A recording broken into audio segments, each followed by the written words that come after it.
অ্যাপলের বিরুদ্ধে প্রযুক্তি চুরির অভিযোগে মামলা করেছে ডিজিটাল ওয়ালেট নির্মাতা প্রতিষ্ঠান ফিনটিভ। যুক্তরাষ্ট্রের টেক্সাস ভিত্তিক কোম্পানিটির অভিযোগ, অ্যাপল তাদের গোপন তথ্য ব্যবহার করে অ্যাপল পে চালু করেছে এবং ব্যাংক ও পেমেন্ট নেটওয়ার্কের সঙ্গে মিলে কোটি কোটি ডলার আয়ের পথ তৈরি করেছে। ফিনটিভের করা মামলায় অ্যাপলের বিরুদ্ধে প্রতারণা, ইলেকট্রনিক যোগাযোগ ব্যবহার করে অর্থ জালিয়াতি ও ব্যবসায়িক গোপন তথ্য চুরির অভিযোগ আনা হয়েছে। প্রতিষ্ঠানটির দাবি, অ্যাপল পের মূল কিছু ফিচার ফিনটিভের উদ্ভাবিত প্রযুক্তির ভিত্তিতে তৈরি করা হয়েছে। অভিযোগে বলা হয়েছে, 2011 ও 2012 সালে অ্যাপল কোরফায়ার নামে একটি প্রতিষ্ঠানের সঙ্গে বৈঠকে অংশ নেয়, যা পরে 2014 সালে ফিনটিভ অধিগ্রহণ করে। বৈঠকের সময় অ্যাপল কোরফায়ারের মোবাইল ওয়ালেট প্রযুক্তি লাইসেন্সের জন্য আগ্রহ দেখায় ও গোপন প্রযুক্তিগত তথ্য পাওয়ার বিনিময়ে গোপনীয়তা চুক্তিতে স্বাক্ষর করে।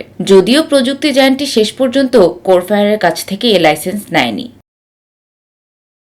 ফিনটিভের অভিযোগ, অ্যাপল সেই গোপন তথ্য চুরি করে এবং পরে 2014 সালে অ্যাপল পে চালু করার আগে কোরফায়ারের কয়েকজন গুরুত্বপূর্ণ কর্মীকে নিয়োগ দেয়। প্রতিষ্ঠানটি অভিযোগপত্রে উল্লেখ করেছে, বিশ্বের crore crore iPhone, iPad, Apple watch ও ম্যাকবুকে অ্যাপল সচেতনভাবে এ চুরি করা প্রযুক্তি ব্যবহার করছে। মামলার তথ্যানুযায়ী ফিনটিভের মোবাইল ওয়ালেট প্রযুক্তি ও বাণিজ্যিক গোপন তথ্য ছাড়া অ্যাপল পে থেকে বিলিয়ন ডলার আয়ের সুযোগ মারাত্মকভাবে ক্ষতিগ্রস্ত হতো। মামলায় যুক্তরাষ্ট্রের কয়েকটি আইন ভঙ্গেরও অভিযোগ আনা হয়েছে।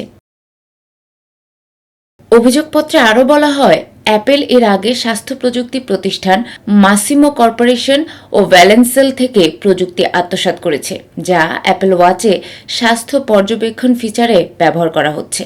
উল্লেখ্য, অ্যাপলের বিরুদ্ধে এটি ফিনটিভের প্রথম মামলা নয়।